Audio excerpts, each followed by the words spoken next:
박정희 시대를 이야기를 할 때 저는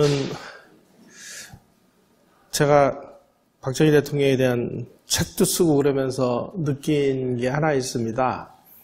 박정희 대통령은 5.16으로 인해서 5.16을 일종의 이제 군사력을 동원해서 권력을 뺏는 것을 쿠데타라고 이야기를 하는데, 쿠데타로 권력을 잡은 사람이 국가를 혁명적으로 잘 발전을 시키면은 혁명이라고 얘기를 해요. 그래서 우리가 이제 5.16은 혁명이다 이렇게 얘기를 하는데, 박정희 대통령은 5.16 비슷한 이런 정변을 한 번만 일으킨 게 아니고요. 오랜 세월에 걸쳐서 몇 번을 하셨습니다. 5.16 한 번 했죠.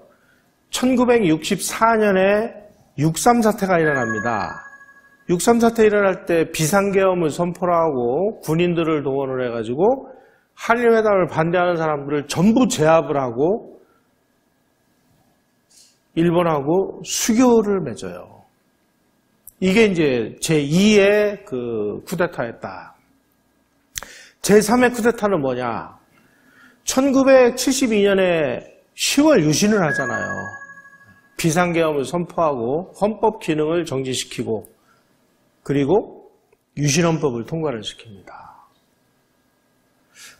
다시 말씀드리면 18년 동안 다단계의 쿠데타 과정을 거쳐서 대한민국을 변화시켰는데, 그 총체적인 변화의 과정을 보니까 대한민국이 혁명적 변화를 일으켰어요. 그래서 이게 박정희 혁명이다. 이 관점에서 박정희 시대를 들여다보도록 하겠습니다. 그 당시에 특히 미국의 여러 전문가들이 한국에서 군사 쿠데타가 일어날 것이다 라고 예언을 했습니다. 여기 요 사진에 나오는 분이 스칼라피노라는 분인데요. 이분이 사상계에 6.25가 나기 얼마 전에 1960년 1월에 조만간 한국에서 군사 쿠데타가 일어날 것인데 당분간은 그 가능성이 낮아 보인다 이렇게 얘기했습니다. 근데 이게 사상계에 실리면서 우리나라에 알려졌어요. 그때 군인들이 사상계 잡지를 많이 보고 있었습니다. 이걸 읽은 군인들이 뚜껑이 열린 거예요. 아니, 우리를 뭘로 보고 이런 소리를 하는 거야? 그리고 61년도에 5.16이 일어났잖아요.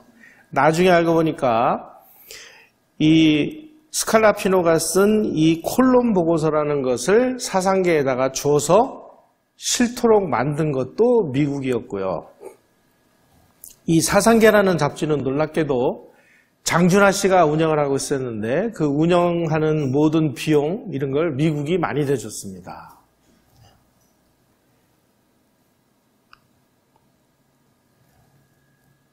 한마디로 5.16은 예고된 거사였습니다. 그 시절에 전 세계를 통틀어서 동남아시아, 중동, 그 다음에 중남미 이런 데서 아주 쿠데타가 열병처럼 일어났어요. 한국에서도 쿠데타가 일어날 것이다. 그때 만약에 박정희 장군이 5.16을 안 했으면 다른 어느 누군가가 쿠데타를 했을 겁니다. 왜냐하면 이 미 CIA가 한국에서 군부 쿠데타의 움직임을 정확하게 인지를 했습니다. 그래가지고 요 자료를 보시면 이군 부장관인 박정희 소장은 현 시점에서 한국 정부를 전복시키려는 2건의 쿠데타 중 하나의 주동자다라는 것까지 알고 있었어요. CIA가. 다른 하나는 이범석이 주도하고 있다. 박정희가 안 했으면 이범석이가 한 거예요. 그때 CIA가 분석한 거는 세 루트에서 쿠데타가 진행되고 있었다. 그러면 막았어야 되잖아요. 근데 가만히 있었어요. 장면 정부에다가도 다 얘기했습니다. 장면 총리는 이 보고를 받고도 군인들이 설마 하겠어요? 그리고 그냥 넘어간 거예요. 실제로 일어난 겁니다. 실제로 일어나니까 장면 총리 어떻게 했습니까? 해화동에 있는 수녀원으로 도망갔죠. 장면 씨는요, 5.16 때만 도망간 게 아닙니다. 1952년에 부산에서 정치파동이 일어났어요. 그때 이승만 대통령이 장면을 국무총리로 임명을 했습니다. 근데 국회의원들이 장면을 대통령으로 추대를 해서 빨리 그 대통령 선거를 하려고 비밀리에 움직였는데 이 사람이 겁이 많은 사람이라 이번에는 미군 병원선으로 도망가서 2달 동안 숨어 있었습니다. 다시 말씀드리면 도주의 달인이었죠. 나중에 박정희 대통령하고 정적 관계가 되는 이 장준하 씨, 이분이 장준하인데 이분은 5.16이 일어났을 때 쌍수를 들어서 환영했습니다. 5.16은 국가의 진로를 바로잡으려는 민족주의적인 군사혁명이다. 그래가지고 막 군인들을 막 축켜 세우고 드디어 이제 대한민국 살았다 이렇게 얘기했는데 나중에 다 박정희하고 정적으로 돌았어요. 함석헌 이런 사람들. 왜 그랬을까요? 이 사람들은 5.16 일으키고 혁명정부가 자기네들을 불러가지고 중용을 해줄 줄 알았는데 이 사람들 하나도 안 불렀거든요. 그러니까 박정희를 비판하는 쪽으로 돌아선 겁니다. 그러면 박정희는 누구를 데려다 썼느냐? 거의 대부분 엔지니어들을 데려다 썼습니다. 이것을 이제 테크노크라트 정부라고 하는데 국가가 발전을 하려면은 이제 이 산업이 발전을 해야 되잖아요. 그러니까 이 공자왈, 맹자왈 이런 거 하는 사람들은 다 필요 없다. 그런 건 군인들이 해도 되니까 이공계통의 전문가, 이 전문가들을 불러낸 것입니다. 이게 이제 테크노크라트라고 하는데 박정희는 어쨌든지 간에 약간 이공계 출신들을 대거 발탁을 해가지고 국가 운영을 하는데 아주 중요한 자리를 맡겨서 쓰는 모습을 누가 제일 열심히 카피를 했느냐? 중국이 카피를 했습니다. 중국은 시진핑과 그 중앙상무회의라고 그 집단 지도체라고 10명이 있잖아요. 이 사람들 다 이공계 출신들이에요. 이 전임자인 후진타오, 이 사람들도 다 이공계 출신이에요.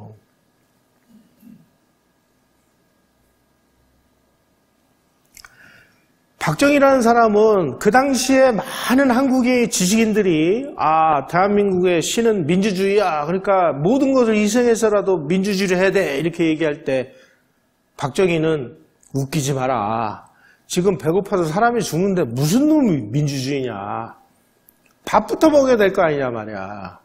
그래서 박정희는 국민들 밥을 먹여야 된다. 모든 정책은 국민들 밥을 먹이는 정책에서부터 시작을 해라. 이게 박정희가 부하직원들에게 아주 누누이 얘기한 거였습니다. 한마디로 얘기하면 다른 사람들은 민주주의를 아주 신으로 떠받을 때 박정희는 밥을 이 신처럼 떠받던 사람이었습니다. 자, 그 당시에 미국 CIA가 한국은 정말 희망 없는 나라라고 이렇게 얘기를 했고 일본도 군사정권이고 뭐건 틀렸다. 왜냐하면 한국은 인구가 너무 많고 자원도 없고 공업도 발달하지 않았고 군비 압력이 너무 크고 정치적인 수준이 저열한 데다가 민족 자본마저 축적돼 있지 않고 행정 능력마저 이거 꽝이니까 5.16이 나가지고 군부가 들어오든 누가 들어오든 결국은 희망 없다. 미국과 일본의 정보기관이 이렇게 평가를 했는데 그 평가는 사실 틀렸죠. 이 아까 제가 보여드린 이 도표, 이 군인 정부가 들어설 수밖에 없는 것은 그 당시에 우리 군부가 다른 사회 어느 집단보다 선진화된 집단이었기 때문입니다. 그래서 이 선진화된 집단들이 자기네들의 선진화된 의식을 가지고 이 나라의 모든 시스템을 다 군대식으로 뜯어고쳤습니다. 다시 말씀드리면 군대의 모든 행정, 군대의 모든 조직, 군대의 모든 문화 이런 게 다 미국으로부터 받아들인 거예요. 그 미국식 시스템을 행정에 그대로 도입을 했다는 뜻입니다. 그런 과정을 통해서 우리나라가 부수로 통치하는 나라에서, 다시 말씀드리면 먹물들의 통치 시스템에서 테크노크라트의 나라, 기술자의 나라로 변모하기 시작을 한 것입니다. 무엇보다도 그 박정희 정부에서는 처음부터 끝까지가 다 계획입니다.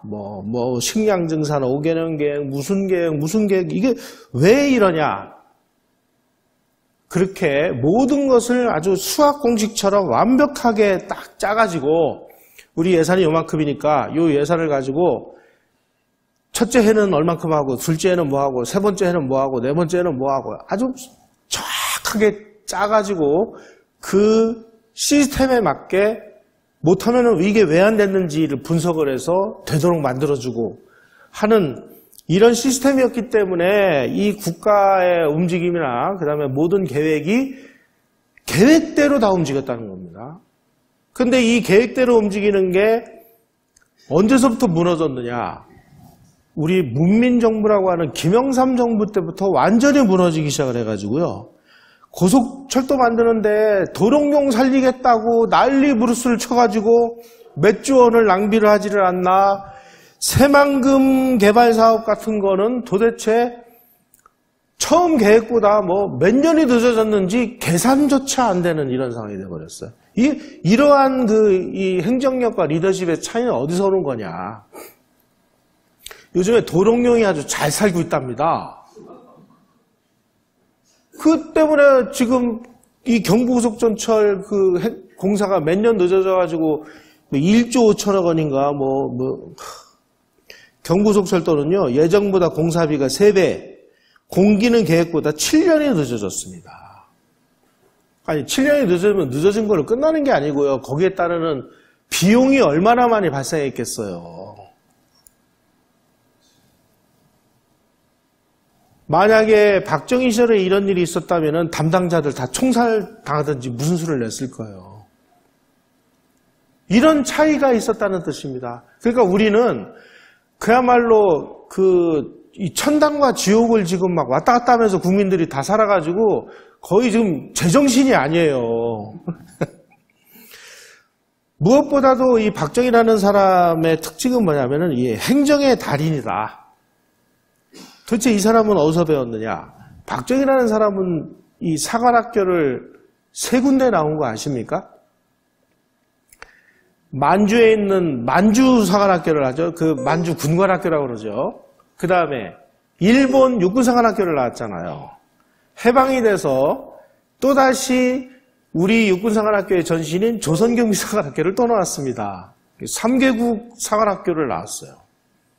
거기다가 이분이 원래는 보병이었는데 포병으로 전과를 하면서 미국으로 유학을 가서 포트실에 있는 미국 포병학교에서 유학을 하고 왔어요.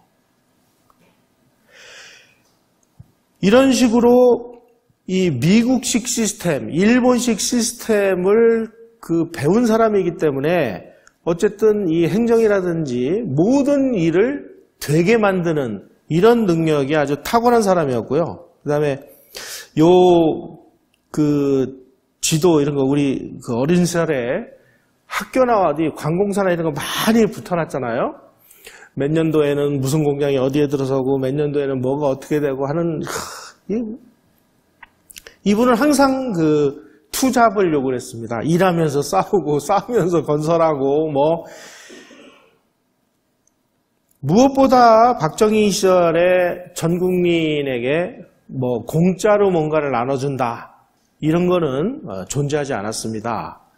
박정희는 전 국민에게 열심히 노력을 하라고 얘기를 했습니다. 그래서 열심히 땀 흘려서 성과를 낸 사람이 더 많은 혜택을 받도록 만들었습니다. 그 당시 우리나라가 이 수출에 목을 매달고 살던 나라였기 때문에요. 기업들도 전부 수출 실적에 따라서 1등 어디, 2등 어디, 3등 어디 다 등수를 매겨서 발표를 합니다. 그러면 이게 등수로만 끝나는 게 아니고요. 그 당시에는 은행 이자가 굉장히 비쌀 때입니다. 15%, 20%씩 은행 이자가 날 때 1등을 한 기업은 금리 제로에 그 자금을 빌려줘요. 이게 얼마나 큰 특혜입니까, 이게. 2등은 뭐 연리 2%, 3등은 연리 3%. 열심히 일한 사람은 열심히 일한 만큼의 대가를 준 거예요. 지금처럼 뭐 전 국민에게 뭐 공짜를 나눠줘. 이런 거는 있을 수가 없는 거예요. 박정희는 하여간 가만히 앉아가지고 입 벌리고 하늘에서 뭐가 떨어지기를 바라는 거를 대단히 싫어했습니다. 어디를 찾아가가지고 이런 얘기까지 했어요. 야, 비가 내리지 않아가지고 가뭄이 들었는데 지금 땅속에는 지하수가 흐르고 있지 않냐. 거기다가 지하수에다가 관정을 파가지고 그거를 끌어올려가지고 비가 오지 않아도 하늘에다가 원망만 하지 말고 농사를 질 수 있는 방법을 만들어줘야지. 아니 왜 못 파냐. 관정 파는 돈 국가에서 대주겠다. 이런 식으로 일한 사람이에요. 오늘날 대한민국이 뭐 100년 만에 한번 가뭄이 들어도 대한민국은 눈도 꼼짝하지 않습니다. 제가 그 경기도에 잠깐 근무를 한 적이 있었는데요. 한 해는 수해가 났고요. 한 해는 비가 나가지고 한 해가 닥쳤습니다. 수해로 인해 가지고 1년 동안 수해 복구에 들은 돈이 1조 2천억 원이 들었습니다. 그 다음에 비가 나가지고 그 한 해 대책비를 썼는데 15억 원을 썼어요. 대한민국은요, 박정희 대통령 시절에 댐을 정신없이 만들고 저수지를 파고 곳곳에다가 물을 가둬놓을 수 있는 시설들을 만들어놔가지고요. 그 모든 혜택을 우리 국민들이 지금 보고 있지 않습니까? 그것도 모자라가지고 이명박 정부 때 뭐 했어요? 4대강 만들었잖아요. 근데 이 정부는 그 문 열어가지고 지금 초토화를 시켜놨지 않습니까? 지난 시간에도 말씀드렸듯이 건설은 아무나 못합니다. 비판은 아무나 할 수 있지. 때려 부수는 건 아무나 할 수 있어도 건설은 아무나 못합니다. 박정희라는 분은 이제 압축적인 국가 건설에 도전합니다. 왜냐하면 그 당시 우리나라가 이 산업화에 너무 늦어가지고 우리가 정상적인 방식으로 다 하려면 돈도 없는 데다가 시간이 너무 많이 걸려요. 그러니까 남들이 100년에 한 걸 우리는 한 20년에 막 압축을 해가지고 하다 보니까 정말 국민들 정신없이 땀나게 열심히 뛰었습니다. 그리고 이 지구상에서 아무도 시도하지 않았던 소위 말하는 그 수출 주도형 공업화 전략이라는 것을 만들었습니다. 지난번 시간에 제가 잠깐 말씀을 드렸는데 이건 원래 이병철 회장의 아이디어에서 나온 건데요. 이병철 회장이 자기가 하다 보니까 아이디어만 있으면 외국에서 아이디어를 담보로 해서 돈을 빌려주거든요. 그래서 외국으로부터 돈을 빌려다가 공장을 져서 여기서 좋은 물건을 만들어서 해외에다가 수출을 하자. 수출해서 벌어들인 돈으로 빚을 갚으면 될 거 아니냐. 그러면 공장 남는 거 아니냐. 요게 이제 외자 도입형 수출 주도형 공업화 전략인데 이 전략은 우리나라가 사용하기 이전까지 이 지구상에서 어느 나라에서도 사용하지 않았던 그런 전략이었습니다. 그저 농사나 지려고만 했지 우리나라처럼 외국으로부터 돈을 빌려다가 그 돈으로 수출을 하기 위한 공장을 져서 아주 좋은 물건을 만들어서 해외에 내다 팔아가지고 우리 국민이 먹고 살고 빚도 갚고 하는 이런 외자 도입형 수출 주도형 공업화 전략을 실제로 행해서 그것이 성공을 해서 빠른 시간 내에 고속 성장을 한다는 이 지구상에서 한국이 유일했습니다. 그러니까 수출 주도형 공업화 전략이라는 거는 박정희라는 사람과 이병철이라는 사람이 이것을 하기 이전까지는 존재하지도 않았던 전략이었습니다. 나중에 한국이 보니까 성공을 하거든요. 그걸 누가 그대로 이용을 해 먹었습니까? 등소평이가 그대로 갔다가 했잖아요. 이러한 그 수출 주도형 공업화 전략을 우리가 열심히 하고 있을 때 이거 하면 안 된다고, 그거 때려쳐야 된다고, 내수 위주로 가야 된다고, 수출을 하면 안 되고 공장도 져서는 안 되고, 그렇게 외친 사람이 누구였는지 아십니까? 김대중이에요. 김대중이가 1970년 대통령 선거에 출마해가지고 대중경제론이라는 것을 발표를 했는데, 그 대중경제론의 핵심이 뭐냐? 수출이 아니라 내수를 해야 된다. 대기업이 아니라 농업과 중소기업을 우선 발전시켜서 농민과 서민과 자영업자에게 혜택을 돌려줘야 된다라고 주장한 게 김대중의 대중경제론이었습니다. 나중에 알고 보니까요, 이거는 김대중 씨가 직접 쓴 것도 아니고 그 소년 빨치산 출신 박현채라는 사람이 대신 써준 책이었습니다.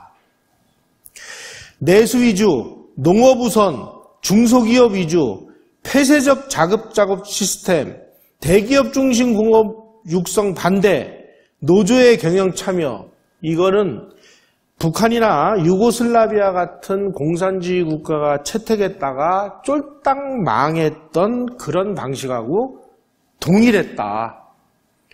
그래서 이 사실을 알고 나중에 김대중 씨가 대중경제론 내용을 슬그머니 다 바꿨습니다. 그래서 그 나중 버전에는 이런 내용들이 다 사라져버렸어요. 하지만 이분이 대중경제론을 외칠 때만 해도, 아니 지금 박정희하고 지금 이 지도부는 막 증산 수출 건설 그래가지고 막 땀 흘려가면서 막 띠매고 수출로 지금 먹고 사는 나라를 만들고 있을 때 내수 위주로 해야 되고 농업을 해야 된다고 외쳤으니까, 김대중 씨가 하자는 대로 지금 만약에 그 당시 김대중 씨가 대통령이 당선돼서 그대로 했으면 우리는 지금 북한이 된 거예요.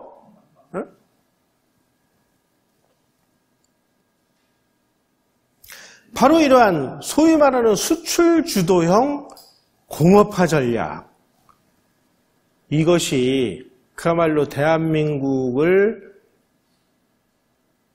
적나라하게 발전시키는 원동력이었다라는 사실을 우리는 아셔야 됩니다.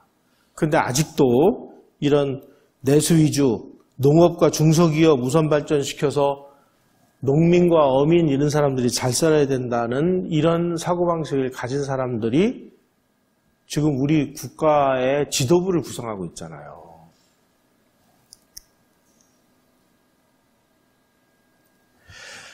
자, 박정희 대통령이 처한 현실을 보면 1963년도에 민간 이양을 위한 그 대통령 선거가 진행이 됐습니다. 그래서 박정희가 윤보선을 간신히 누르고 대통령에 당선된 게 1963년 12월인데 이분이 1964년에 한일 수교를 추진을 했습니다. 한일 수교를 하고 싶어서 한 게 아니고요.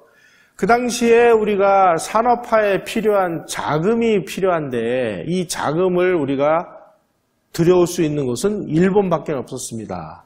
근데 일본하고는 지금 국교가 단절이 돼가지고 도대체 국교가 재개되지 않는 상황에서는 뭐 움찌고 달싹할 방법이 없으니까 우리 일본하고 국교 재개하자라고 얘기하니까 전 국민이 다 들고 나가가지고 한일 수교 반대를 했습니다. 그 당시에 한일 수교에 찬성한 사람이 있으면 나오라고 하세요. 그것도 1964년 6.3 사태가 언제 터졌느냐. 1963년 12월에 박정희 대통령이 대통령으로 취임을 했는데 불과 6개월 후에 터진 거예요. 6개월 후에. 어떤 면에서 보면은 이명박 대통령이 출범하자마자 광우병 사태 터진 거랑 거의 비슷한 상황이 벌어진 겁니다. 근데 이명박 대통령은 뭘 했어요? 청와대 뒷산으로 도망가가지고 아침 이슬 노래 불렀잖아요. 근데 박정희 대통령은 어떻게 했습니까? 군대 동원해가지고 비상계엄을 선포를 해가지고 반대하는 사람들 다 투지를 잡고 그리고 한일회담 진행을 해서 수교하잖아요. 아니 박정희가 본인이 그때 막 정말 모욕을 많이 당했을 것 같아요. 뭐 무슨 제2의 이완용이니 만약에 박정희가 정말 그 민의를 따르는 지도자였다면 야 내가 왜 이런 욕을 얻어가면서 내가 이런 일을 해야 될 이유가 뭐야? 아이고 나라가 뭐 결단하든 말든 나 모르겠다. 다음에 하자라고 포기를 했으면 우리나라 산업화는 그만큼 늦어지는 거예요. 자, 내가 이제 대통령인데 국민들은 지금 막 와글와글 뭐 거의 99% 국민들은 다 반대를 하고 심지어 여당 그 의원들까지 반대를 하고 있는 상황에서 여러분 같으면은 계엄령 선포하고 그거 한일 수교했겠습니까? 박정희 대통령은요.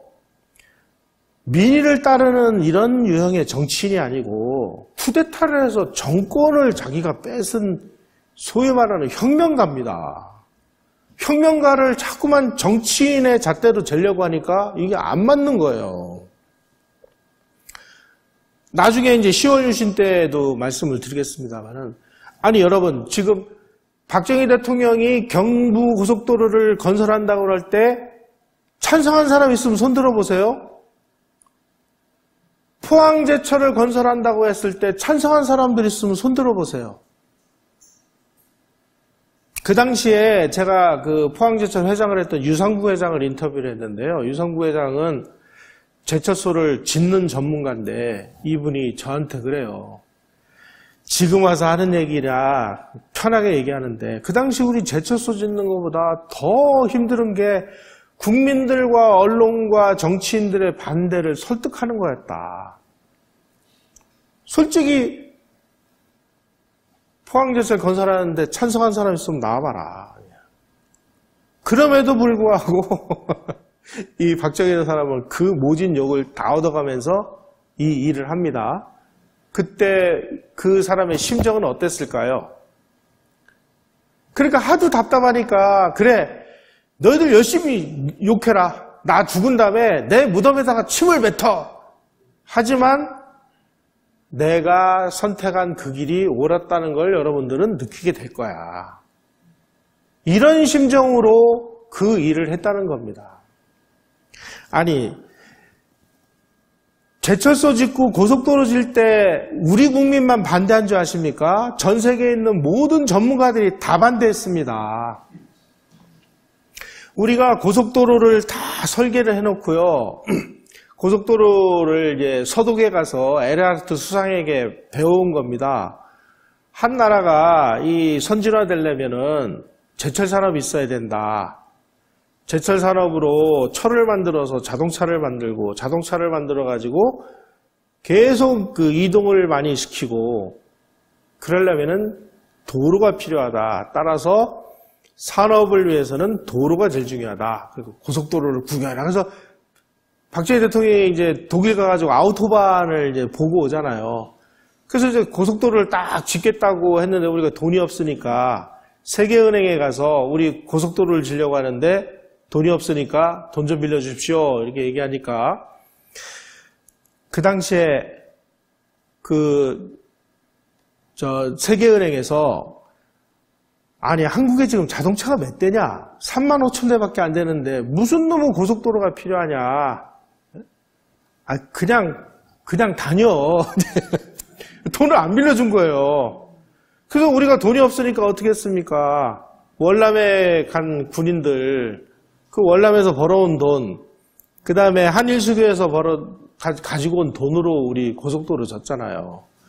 그래가지고 우리나라의 고속도로가 딱 닦여가지고 한국이 막 정신없이 경제가 막 성장하니까 세계은행에서 야 이거 장난이 아닌데? 그래가지고 비밀리에 한국 정부 몰래 20명의 전문가를 파견을 해서 한국이 경제 발전에 있어서 고속도로가 미친 영향을 연구를 해보니까 이거 뭐 엄청난 영향을 미쳤거든요. 그래가지고 비밀 보고서가 나왔어요. 우리는 그 당시에 경부고속도로 건설이 끝나자마자 뭘 했습니까? 우리 그냥 노른 거 아닙니다. 그 다음에 영동고속도로 만들었죠. 정신없이 호남고속도로 만들었죠. 그래서 우리 정부는 영동고속도로하고 호남고속도로 만들 때도 세계은행이 돈을 안 빌려줄 게 뻔하니까 아예 신청도 안 했어요. 근데 세계은행에서 와가지고 야, 이제부터 돈 빌려줄 테니까 세계은행 자금을 써라. 그래서 호남고속도로하고 영동고속도로를 건설할 때는 세계은행 차관으로 건설을 했습니다. 세계은행 전문가들도 후진국의 경제개발을 위한 고속도로를 닦을 때 이게 경제개발에 어떤 영향을 미치는지를 몰랐던 거예요. 한국이 한 걸 그대로 보니까 요거 그대로 베껴먹은 게 누구예요? 중국입니다. 중국. 오늘날 중국의 저 발전은요, 다 한국이 모델이 된 거예요. 제철소를 이제 지려고 했습니다. 제철소를 지려고 이제 우리가 돈이 없으니까 또 가서 이제 세계은행에 가서 우리 좀 제철소 짓게 돈 좀 빌려주셔. 그랬더니 이 세계은행 총재 유진 블랙이라는 사람이 유명한 연설을 합니다. 요즘에 인터넷에 들어가서 유진 블랙 고속도로 이거 치시면 이 연설문이 나와요. 아니 지금 후진국에서 말이야 자기네들 경제개발하겠다고 세계은행에 돈을 빌려달라고 하는 나라들이 있는데 그 나라를 보니까 세 가지 공통점이 있더라. 하나는 제철소를 짓겠다고 그런다. 아니 쥐뿔도 돈도 없고 기술도 없는 것들이 무슨 놈의 제철소냐. 사다 쓰면 되지. 두 번째, 이것들은 또 고속도로를 짓겠다고 하더라. 자동차 몇 대 되지도 않는데 말이야. 이거 뭐 건설 작업 빙탕 쳐가지고 정치 작업 만들려고 하는 건지 뭐 이런 얘기겠죠. 세 번째로는 이런 거 하는 인간들은 다 우상화를 위해서 자기 동상을 방방곡곡에 세우더라. 이 세 가지 하는 나라에다가는 돈 한 푼도 안 빌려주겠다. 그래가지고 우리 돈 못 빌렸잖아요. 돈이 없어서 뭘로 줬어요? 일본하고 협정을 맺어가지고 대일 청구권 자금으로 줬지 않습니까? 일본으로부터 들여온 그 8억 불 중에 이 세계은행 전문가들이 하지 말라고 하는 제철소하고 고속도로 건설에 우리나라는 70% 가까운 자금을 투입을 했습니다. 여러분 이게 가능하다고 보세요? 아마 지금 문재인 정부 같았으면 일본으로부터 대일 청구권 자금이 들어오면은 국민 여러분 기뻐해 주십시오. 동사무소로 나오세요. 그래가지고 막 일제시 때 피해 받으셨죠? 그리고 200만 원 뭐 다 생활자금으로 다 썼을 거예요. 박정희 정부에서는 야 이게 무슨 돈이냐 이게 전 국민의 피 같은 돈 아니냐 이걸. 그래서 이 돈은 절대로 헛된 데 써서는 안 된다. 국가의 백년대계를 위한 곳에다 쓴다. 그래가지고 포항제철에 51%, 고속도로에 18%, 소양강 때문에 얼마 그래가지고 70%를 전 세계 전문가들이 하라고 그렇게 하지 말라고 하는 분야에다가 투입을 한 건 박정희였습니다. 그때 찬성한 국민들 있으면 나와보세요. 찬성한 정치인들, 찬성한 언론들 있으면 나와보세요. 그때 고속도로 짓겠다고 그럴 때 중장비 못 움직이게 막 그 김영삼, 김대중은 그 앞에 딱 들어놓고 하는 사진도 있었잖아요. 이게 현실인데 그런 걸 보면서 만약에 박정희가 그때 그 이완용 소리를 듣기 싫어가지고 일본하고 한일 수교 안 했으면 우리는 어떻게 됐을까? 우리 한번 반성이라도 해본 적 있나요? 박정희를 욕하기에 앞서서 정말 우리 국민들 다 반성을 해야 돼요.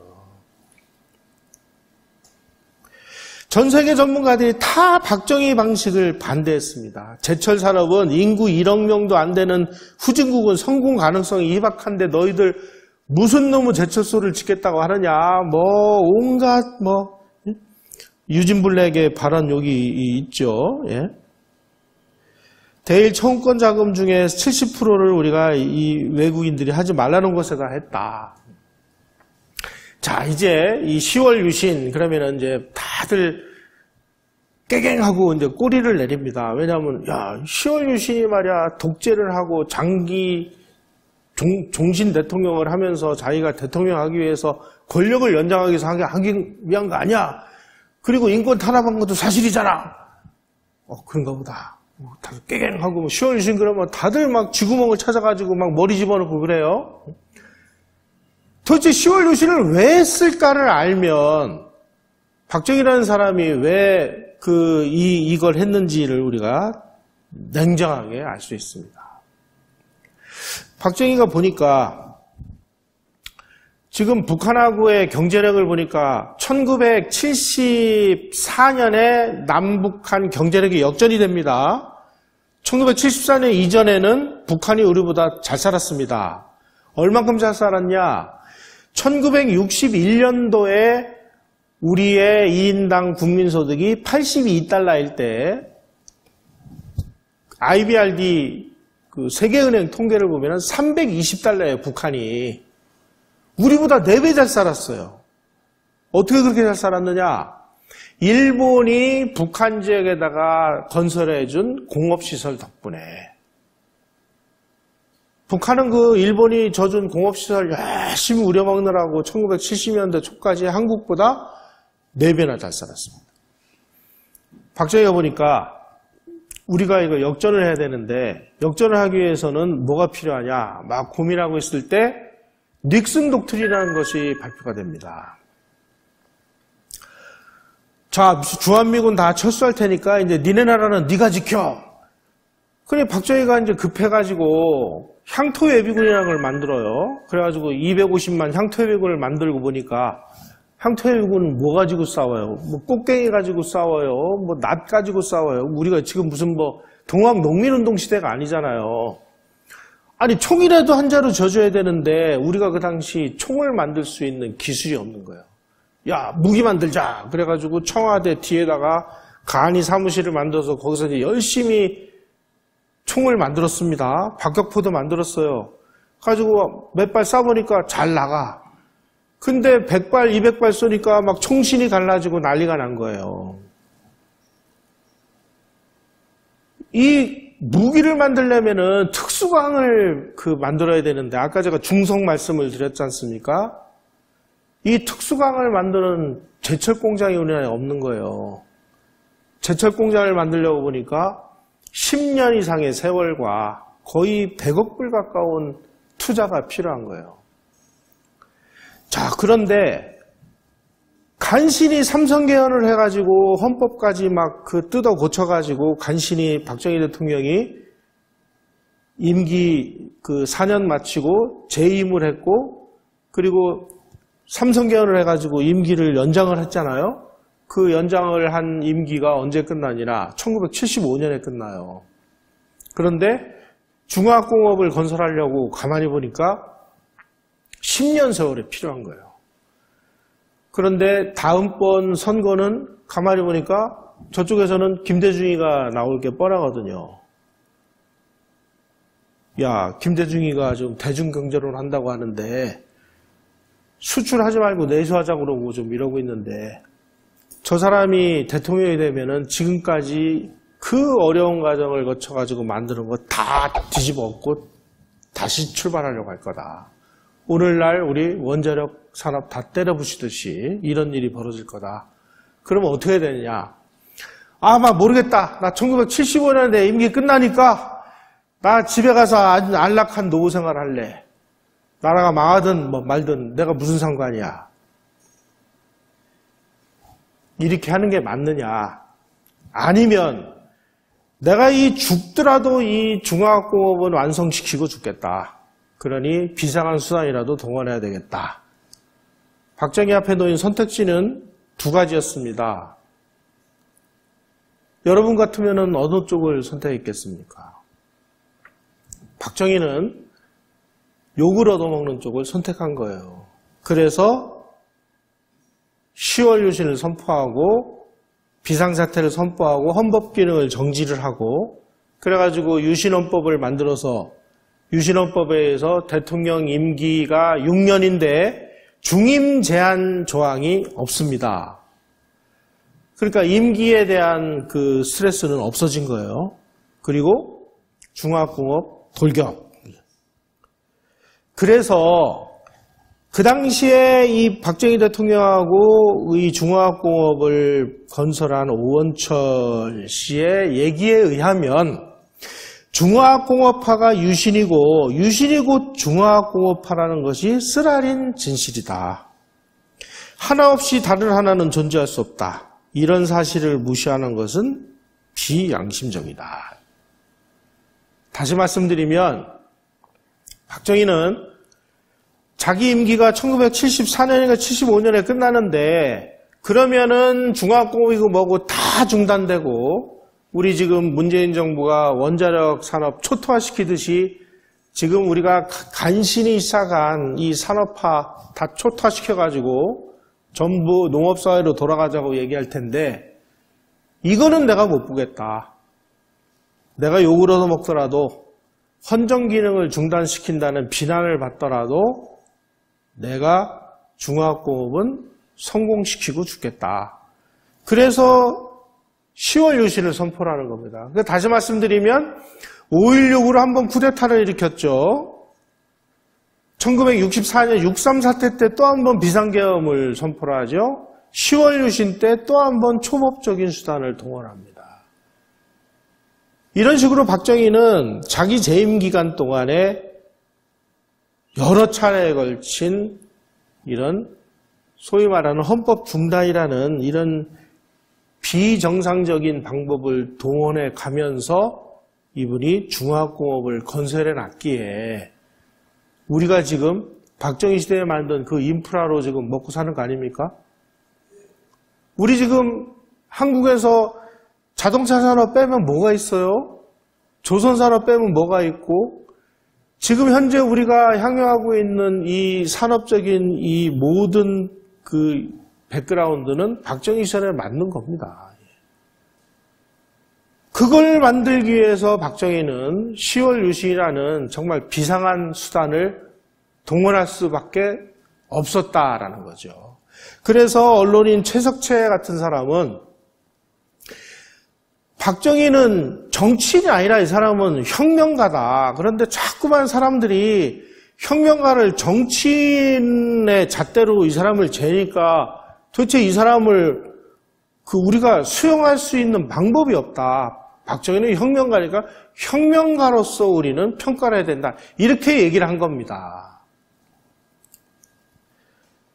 자, 우리가 정말 그 로버트 달이라는 사람에 의해서 이제 민주주의가 어떻게 작동하는지 그리고 민주주의가 어떤 식으로 어떤 요건을 갖춰야 되는지가 연구가 됐습니다. 1인당 약 4,000불에서 7,000불 수준의 산업적인 그런 기반이 없으면 서구식 민주주의는 정상적으로 작동할 수 없다라고 돼 있어요. 아니, 국민이 굶어 죽는데 무슨 놈의 투표예요. 일단 밥 굶는 사람 밥부터 먹여야지. 그래서 이 사람이 정말 정상적인 사고를 할 수 있을 때 민주주의가 가능한 것이지 밥도 못 먹는 상황에서 무슨 놈의 민주주의냐 이거죠. 이런 기준에서 따진다면 우리가 1인당 4,000불에서 7,000불 수준에 올라간 것은 전두환 말기 노태우 초기였습니다. 1987년에 민주화 대장정이라는 것이 일어나서 6.29 선언이 나고 했던 그 시기가 1987년이고요. 이 시기가 로버트 달이 얘기한 그 5,000불 시기하고 거의 정확하게 일치를 합니다. 그러면 그 이전에 박정희 시절과 그 이전에 이승만 시절은 뭐한 시절이었느냐? 민주주의가 가능하도록 작동하는 데 필요한 산업적인 여력을 건설하는 시기였다. 아니, 이승만 정부 시절에 1인당 35불에서 60불 사이였는데 그 시절에 너 왜 서구식 민주주의 안 했어? 라고 비난을 할 수가 있냐 이거죠.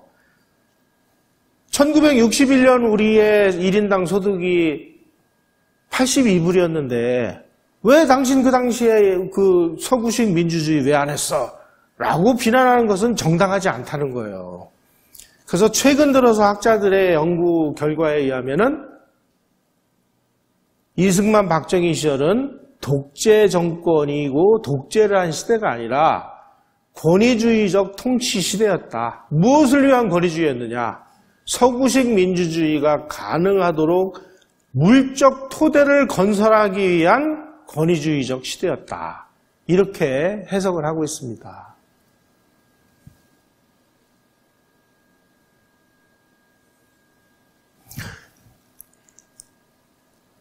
1961년 5.16 당시에 남북의 1인당 소득은 북한이 4배나 많았는데 1972년에서부터 비등비등해지기 시작하더니 1974년에 월등하게 한국이 앞서기 시작을 했습니다.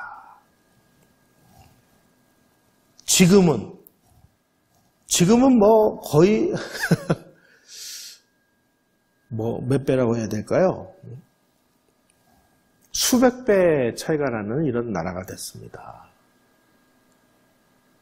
그런데 아직도 우리는 옛날의 그 고루한 사고방식, 그거를 잣대로 해서 박정희 시절은 다 독재를 한 시절, 10월 유신은 뭐 인권유린, 정권 연장, 이런 식으로만 해석을 해요. 물론, 결과적으로 10월 유신을 행함으로 인해서 박정희 대통령이 임기가 연장된 건 사실입니다만은 그게 어떤 자기의 독재 권력을 위해서가 아니라 중화공업을 완성시키기 위해서라는 해석은 왜 안 하는 걸까요? 과연 그 당시에 1975년에 박정희 대통령이 자기 임기 마치고 삼성개헌으로서 퇴임을 하고 그리고 안락하게 노후 생활을 즐겼다면 박정희가 저렇게 욕을 얻어먹어야 될 이유도 없죠. 하지만 그 이후에 우리 역사 진행되는 걸 보면 저 전두환 저 노인네를 그렇게 전주까지 광주까지 끌고 내려가서 망신 주고 저러는 거 보면 그냥 놔뒀을까요? 우리 국민들이? 참 이런 걸 보면 박정희 시대는 도대체 뭐였나 참 많은 생각을 하게 합니다. 세계 학자들이 세계에서 주목할 만한 성공적인 쿠데타로 3개를 kub습니다. 터키의 케말 파샤의 쿠데타, 그리고 이 사람이 이집트의 나세르인데 이집트의 나세르 쿠데타, 그리고 박정희의 5.16 쿠데타, 이 3대 성공한 쿠데타를 꼽습니다. 그런데 케말 파샤하고 나세르는 왕정을 뒤집어 엎고 공화정으로 성공시키는 데까지는 갔습니다만은 우리 현재 얘기하는 대로의 어떤 근대화에는 성공하지 못했습니다. 근데 박정희는 근대화에 성공을 시켰잖아요. 그런 면에서 세계에서 가장 성공한 쿠데타는 박정희의 5.16이다. 그런데 쿠데타로 비록 집권을 했지만 이 나라를 혁명적으로 변화를 시켰으니 이것은 쿠데타가 아니라 혁명이 맞다. 이렇게 학자들은 해석을 하고 있습니다. 오늘날 박정희가 다시 무덤에서 나온다면 지금의 이런 모습을 보면서 어떤 생각이 들었을까요? 내 힘으로 일어서고자 하는 의지가 없는 사람을 돕지는 않겠다. 스스로 노력하는 사람에 한해서 국가가 도와주겠다. 이렇게 얘기하지 않았을까요? 국민이 반대한다고 해서 당장 필요한 개혁을 내일로 미루고 남의 탓이라 하면서 허송세월을 하지는 않겠다. 이렇게 얘기하지 않았을까요? 북한의 침략을 받으면 당당하게 보복하는 나라, 미국과 중국과 일본에게 할 말을 하면서 협조받을 것은 협조받는 나라, 더 잘 사는 내일을 만들기 위해서 중장기 플랜을 세우고 자원을 배분하고 인재를 동원하고 전 국민의 동참을 유도하고 시스템적인 행정을 통해서 국가 목표를 달성하려고 노력하지 않았을까요? 지금 우리는 계획이 없는 나라가 됐습니다. 김영삼 정부 들어서 경제개발 5개년 계획을 때려쳤습니다. 그리고 나서 그 이후로 무슨 일이 벌어졌나요? 여러분, 그 박근혜 정부 때 핵심 정책이 뭐였는지 기억나시는 거 있어요? 747? 줄푸세? 지금 어디 갔나요, 그거? 이명박 정부 때 녹색성장, 비핵개방 3천 이런 거 들어보신 적 있나요? 그러니까 우리는 지금 장기 이런 게 계획이 다 없어지고요. 그냥 새로운 정부가 구성이 되면 이때서부터 얼렁뚱땅 그냥 이상한 친구들이 이상한 계획 만들어가지고 난리를 치다가 정권 바뀌면 또 다 때려치고 또 새로 만들고 또 이 정부 끝나면 그 다음에 가서 또 엉뚱한 거 해가지고 막 그 전에 했던 거 다시 꺼내다가 하고 이런 일들이 있습니다. 계획이 사라진 나라, 미래가 없는 나라. 이승만 시절에는 계획이 있고 미래가 있었습니다. 박정희 시절에는 모든 국가정책은 아주 수학 공식처럼 완벽하게 짜놓고 단 1원도 그 예산 범위 내에서 벗어난 일이 없고 단 하루도 공기가 단축되면 단축됐지 늦어지는 게 없었던 그런 나라였습니다. 그랬던 나라가 어떻게 이런 정말 정신 빠진, 나사가 빠진 나라로 이렇게 전락을 한 걸까요? 이거는 어떤 정치 집단이나 이런 걸 우리가 탓하기 이전에 우리 먼저 반성을 해야 되는 문제 아닌가 싶어요.